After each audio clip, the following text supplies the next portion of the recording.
नमस्कार दोस्तों। मिस्र के साम्राज्य के बारे में आपने कई कहानियां सुनी होंगी, लेकिन आज की वीडियो में हम आपको कुछ ऐसे राज बताएंगे जो शायद आपको पहले नहीं पता होंगे। मिस्र की रानियों की कहानी हमेशा से ही दिलचस्प और रहस्यमयी रही है।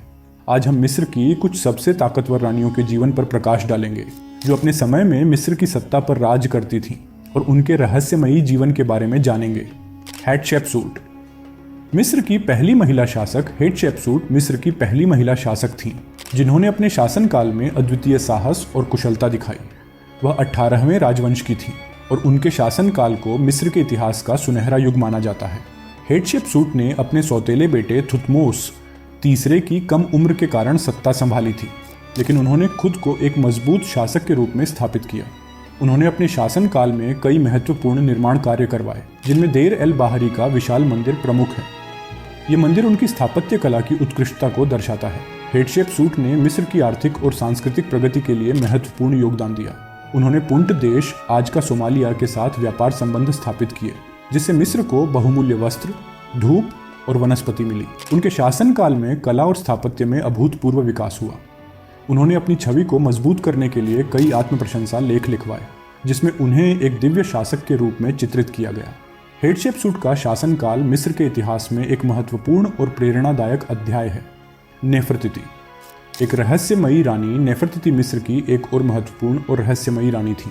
उनका शासनकाल 18वें राजवंश के दौरान था और वह राजा अखेनातेन की पत्नी थी। नेफरतिति ने अपने पति के साथ मिलकर मिस्र में धार्मिक और सांस्कृतिक क्रांति की शुरुआत की। उन्होंने प्राचीन मिस्र के धर्म में महत्वपूर्ण परिवर्तन किए, जिसमें बहुदेववाद को हटाकर एकेश्वरवाद को बढ़ावा दिया गया। अखेनातेन और नेफरतिति ने आतन देवता की पूजा को प्रमुखता दी और अमरना को अपनी नई राजधानी बनाया। नेफरतिति की सुंदरता और सत्ता के प्रति उनकी दृढ़ता के कारण उन्हें मिस्र की इतिहास में एक महत्वपूर्ण स्थान प्राप्त हुआ। उन्होंने अपने पति के साथ मिलकर कई धार्मिक और सांस्कृतिक सुधार किए, जिसमें मंदिर निर्माण और कला में नई शैली का विकास शामिल था। नेफरतिति की मूर्तियां और चित्र आज भी उनकी सुंदरता और शक्ति को प्रदर्शित करते हैं। हालांकि उनके जीवन के अंतिम वर्षों के बारे में बहुत कम जानकारी है, लेकिन उनकी उपस्थिति और शासनकाल ने मिस्र के इतिहास में एक अमिट छाप छोड़ी है। क्लियोपेट्रा। एक अद्वितीय रानी क्लियोपेट्रा मिस्र की इतिहास में सबसे प्रसिद्ध और चर्चित रानी थी। वह टोलेमिक राजवंश की अंतिम शासक थी और उनकी सुंदरता, बुद्धिमत्ता और राजनीतिक कुशलता के लिए जानी जाती है। क्लियोपेट्रा ने अपनी सत्ता को बनाए रखने और मिस्र की स्वतंत्रता की रक्षा के लिए कई रणनीतिक विवाह और राजनीतिक गठबंधनों का सहारा लिया। उनकी सबसे प्रसिद्ध संबंध रोम के जूलियस सीजर और मार्क एंटनी के साथ थे। इन संबंधों ने उन्हें रोम के राजनीतिक परिदृश्य में एक महत्वपूर्ण खिलाड़ी बना दिया। क्लियोपेट्रा की शासनकाल में मिस्र ने आर्थिक और सांस्कृतिक प्रगति की, लेकिन उनकी महत्वाकांक्षाएं और रोम के साथ उनके संबंधों ने उन्हें कई विवादों में घेरा। अंततः रोम के ऑगस्टस के साथ संघर्ष में उनकी हार हुई और उन्होंने आत्महत्या कर ली। क्लियोपेट्रा की मृत्यु के बाद मिस्र रोमन साम्राज्य का हिस्सा बन गया। उनकी कहानी शक्ति, प्रेम और त्रासदी का मिश्रण है और वह आज भी एक रहस्यमयी और आकर्षक शख्सियत मानी जाती है। उनकी कहानी ने कई साहित्यिक और सिनेमाई कृतियों को प्रेरित किया है। मिस्र की मम्मीकरण प्रक्रिया और पुनर्जीवन की मान्यताएं मिस्र की संस्कृति का एक महत्वपूर्ण हिस्सा थी। प्राचीन मिस्रवासियों का मानना था कि मृत्यु के बाद आत्मा का पुनर्जन्म होता है और इसके लिए शरीर का सुरक्षित रहना आवश्यक है। इसलिए उन्होंने मम्मीकरण की प्रक्रिया विकसित की, जिसमें शव को संरक्षित करने के लिए विशेष तकनीकों का उपयोग किया जाता था। यह प्रक्रिया बहुत ही जटिल थी और इसमें शव को निकालकर सुखाने, विभिन्न रेजिन और तेलों का उपयोग और उसे पट्टियों में लपेटने जैसी विधियां शामिल थीं।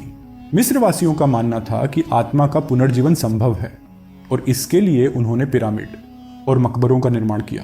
इन मकबरों में शव के साथ विभिन्न प्रकार की आवश्यक वस्तुएं और खजाने रखे जाते थे, जो आत्मा को परलोक में सहायता कर सके। पुनर्जीवन की यह मान्यता मिस्र की धार्मिक और सांस्कृतिक धरोहर का महत्वपूर्ण हिस्सा थी। इन प्रथाओं और मान्यताओं ने मिस्र की सभ्यता को विशिष्ट और रहस्यमयी बना दिया है। मिस्र के पिरामिड और मम्मियों की खोज आज भी वैज्ञानिकों और इतिहासकारों के लिए एक महत्वपूर्ण अध्ययन का विषय है। मिस्र की कला और स्थापत्य का इतिहास बहुत ही समृद्ध और विविध है। प्राचीन मिस्रवासियों ने कला और स्थापत्य में कई अद्वितीय योगदान दिए, जो आज भी विश्व धरोहर का हिस्सा है। मिस्र की कला में ज्यामितीय आकृतियों, प्रकृति के तत्वों और धार्मिक प्रतीकों का महत्वपूर्ण स्थान था।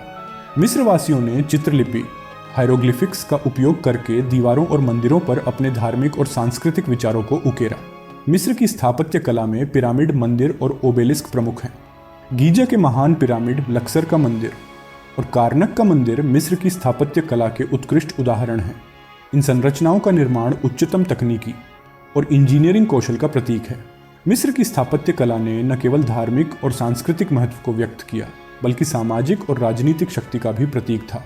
मिस्र की कला और स्थापत्य ने विश्व के कई अन्य सभ्यताओं को प्रभावित किया है और आज भी यह अध्ययन और प्रशंसा का विषय है। मिस्र की धार्मिक मान्यताएं उनकी संस्कृति और सभ्यता का केंद्र थीं। प्राचीन मिस्र वासियों ने बहुदेववाद को मान्यता दी और उनके धार्मिक जीवन में कई देवताओं का महत्वपूर्ण स्थान था। रा, ओसिरिस, आइसिस और होरस जैसे देवता प्रमुख थे। मिस्र वासियों का मानना था कि देवता प्राकृतिक और सामाजिक घटनाओं को नियंत्रित करते हैं और उन्हें प्रसन्न रखने के लिए धार्मिक अनुष्ठान और पूजा आवश्यक है। मिस्र की धार्मिक मान्यताओं में पुनर्जन्म और परलोक का महत्वपूर्ण स्थान था। वे मानते थे कि मृत्यु के बाद आत्मा का पुनर्जन्म होता है और इसे सुनिश्चित करने के लिए मम्मीकरण और मकबरों का निर्माण किया जाता था। मिस्र वासियों ने अपने मृतकों के लिए भव्य पिरामिड और मकबरों का निर्माण किया, जिसमें शव के साथ आवश्यक वस्तुएं और खजाने रखे जाते थे। उनकी धार्मिक मान्यताएं न केवल व्यक्तिगत जीवन को प्रभावित करती थीं, बल्कि सामाजिक और राजनीतिक जीवन का भी महत्वपूर्ण हिस्सा थी। मिस्र की धार्मिक मान्यताओं का प्रभाव उनकी कला, स्थापत्य और साहित्य में स्पष्ट रूप से देखा जा सकता है। उनकी धार्मिक मान्यताएं आज भी विश्व धरोहर का हिस्सा हैं और उन्हें समझने के लिए कई शोध और अध्ययन किए जाते हैं। मिस्र की धार्मिक मान्यताओं ने विश्व की कई अन्य सभ्यताओं को प्रभावित किया है और वे आज भी एक महत्वपूर्ण अध्ययन का विषय हैं। दोस्तों, मिस्र की रानियों की कहानियां हमें यह सिखाती हैं कि शक्ति और सत्ता के लिए कड़ी मेहनत और समर्पण की आवश्यकता होती है। उनकी कहानियां हमें प्रेरणा देती हैं कि हम अपने जीवन में किसी भी कठिनाई का सामना कर सकते हैं यदि हम अपने लक्ष्यों के प्रति समर्पित हैं। तो दोस्तों, अगर आपको यह वीडियो पसंद आया हो तो इसे लाइक, शेयर और सब्सक्राइब ज़रूर करें और हाँ, कमेंट में बताएं कि आपको सबसे ज़्यादा किस रानी की कहानी पसंद आई। अगले एपिसोड में फिर मिलेंगे, तब तक के लिए धन्यवाद।